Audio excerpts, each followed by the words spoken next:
What's up, CHFFL? Welcome to week 2 of the 2024 season. My understanding is that just last night, 2 tight ends finally decided to get up off the couch and give us some content for this season. I haven't had a chance to watch yet. It is in video format now. They're trying something new. You should go ahead and listen. I can tell you I peeked at the first couple minutes and you get to check out Bill's butt for more than an hour.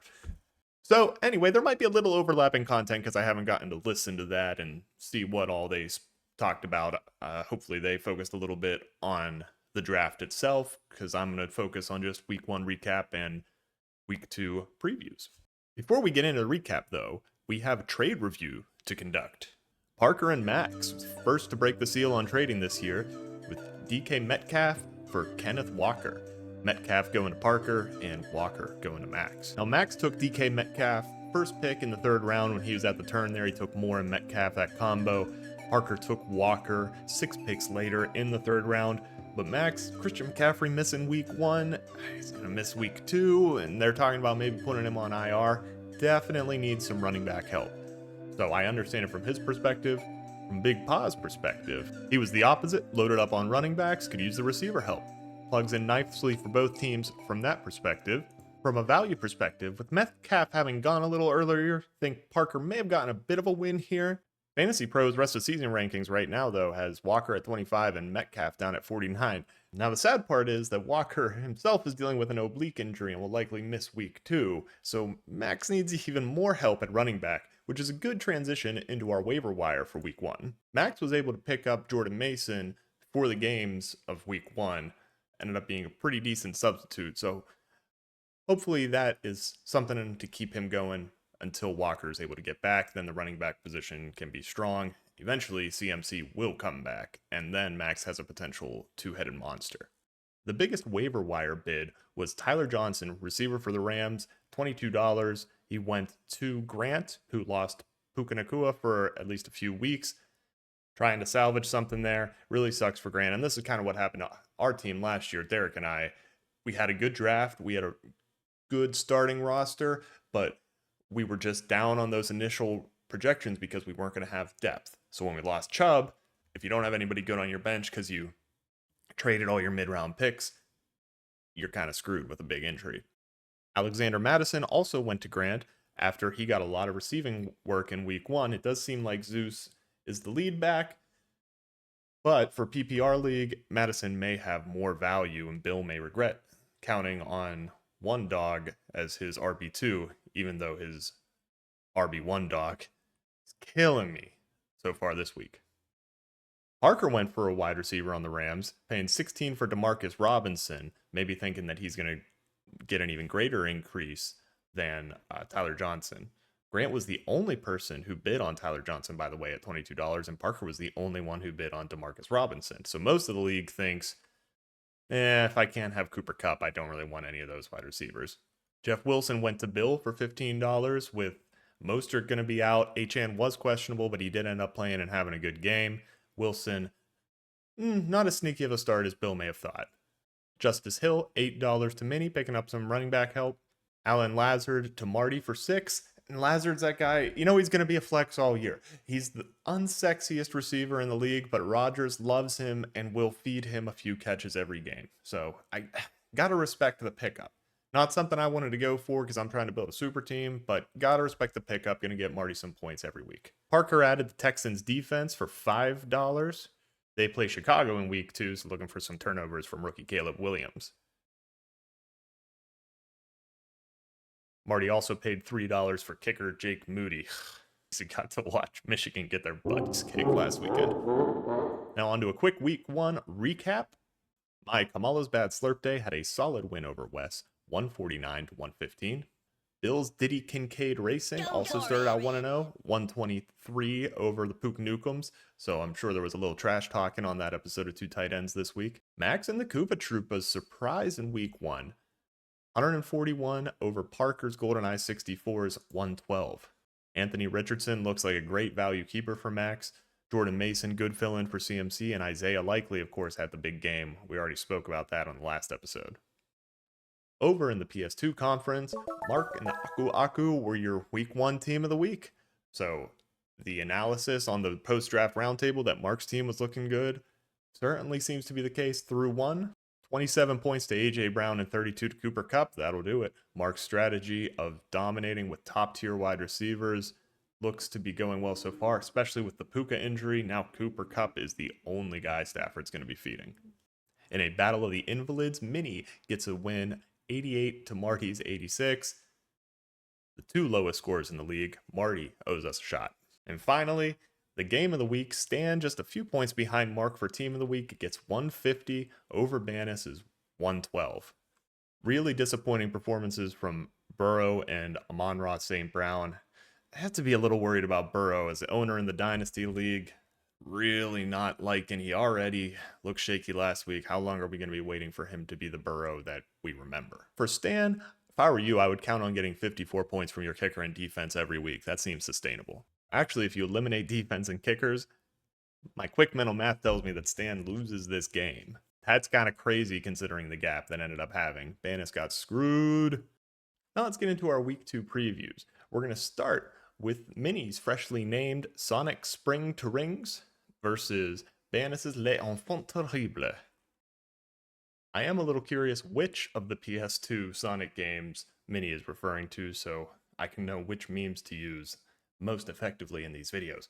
It's no use! Fantasy Pros likes Banis at a 94 to 80 difference. Right now, Sleeper has Banis projected to win by about 20 points as well. Neither team has had anybody go so far. Banis obviously focusing on getting a bounce back from Burrow and Amon-Ra so he can feel better about being one of the top teams in the league. If those two continue to struggle, start to have some questions. Over on Minnie's side, Kelsey's got to be more for you than he was in week 1. It's no use! Kelsey scoring 6.4 when you took him that early. Not something that can be sustained. It seems like Kansas City's receivers are going to be more of a threat this year. Maybe defenses start keying on them more and it frees Kelsey up to get back to his normal self. That's what Minnie's got to hope for to have a chance at this one, but I'm taking Banis. Last week's team of the week, Mark and the Aku Aku take on Marty and the Raccoon City Stars. Mark looks even stronger this week, moving J.K. Dobbins into the starting lineup. I think somebody in the roundtable may have said that was the steal of the draft. Certainly looks like it through 1 week. Otherwise, Mark has even more room to improve if Burrow and Jamar Chase can have more of a connection. Chase can put up more points this week. Sleeper currently has this as a 30-point projected difference. Like with Banis and Minnie, nobody's gone yet for either team on the Thursday game. If Marty's going to have a chance, he's looking for long touchdown bonuses from probably Worthy or Henry, but I'm taking Mark. Whoa. I changed. I'm wearing a hat now. And I've seen the Two Tight Ends podcast. That's weird.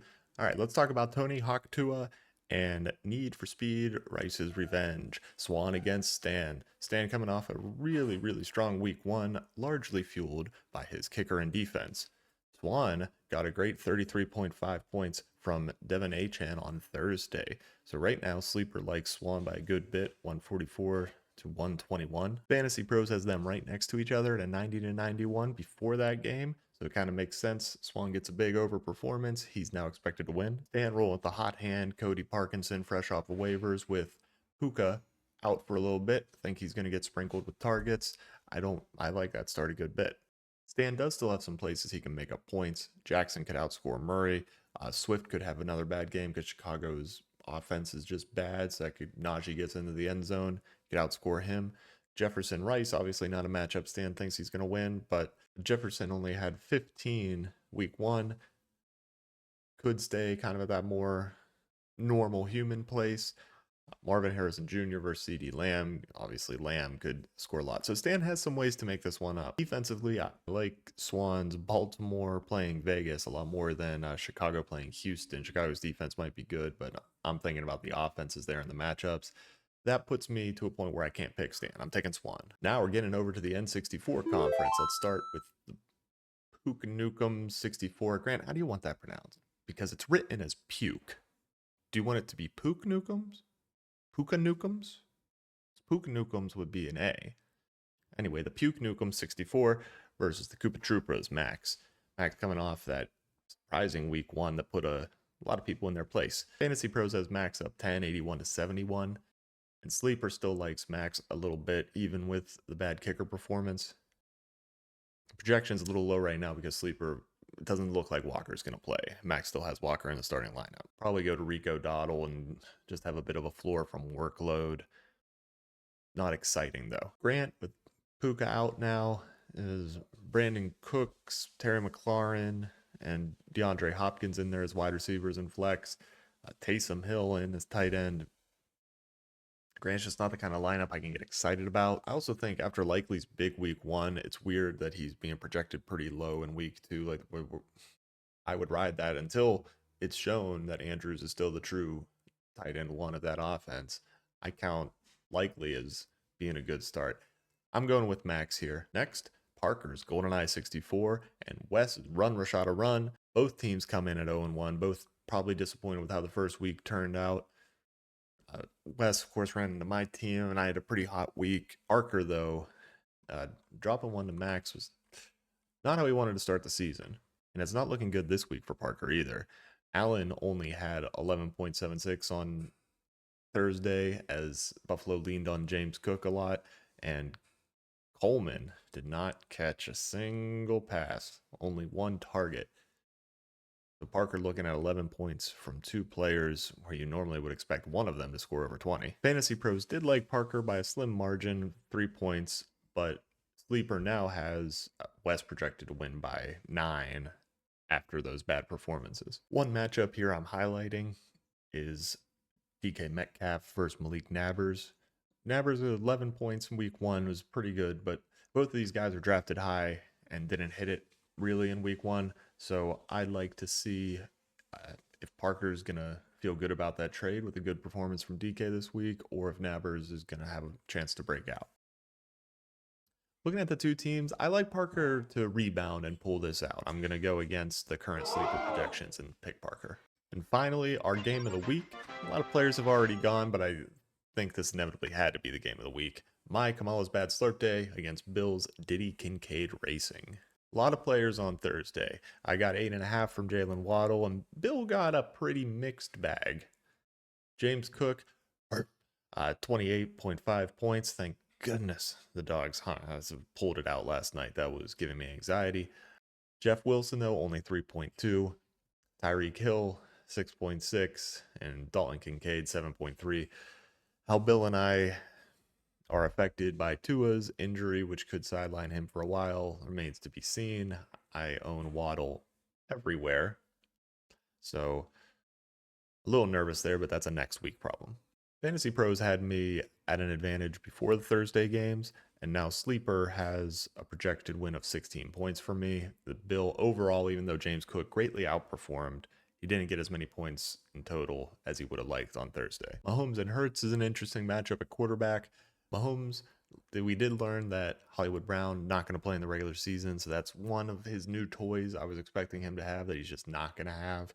And then, of course, Hurts directly corresponds to Barkley, where are all the points for the Eagles going to come this week? I'm obviously hoping they keep it on the ground. Bill still has Olave and Mike Evans. Now, what stands out to me here is that those are both high floor guys, in my opinion. So Bill, after having a disappointing Thursday, I'm not seeing a lot of opportunities for him to make up the difference that disappointing Thursday started him with. For me, Barkley, Gibbs, Laporta, Collins, all still to go. Those are all guys who could hit a big game. Godwin seems pretty steady now.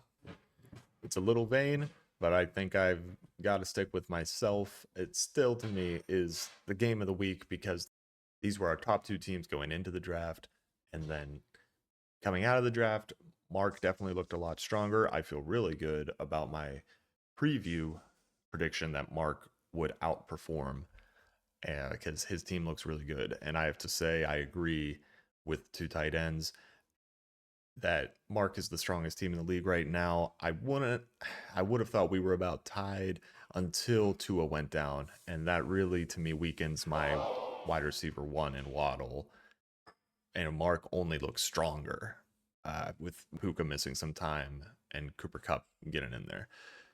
So I'm taking me to win the game of the week. This should be a good one. Thank you guys for watching. I forgot to mention, but smash the like button. Go ahead. And write a comment here, not in the Discord, because those are the kind of things that motivate me to do this crap every week. All right, guys. See you next week.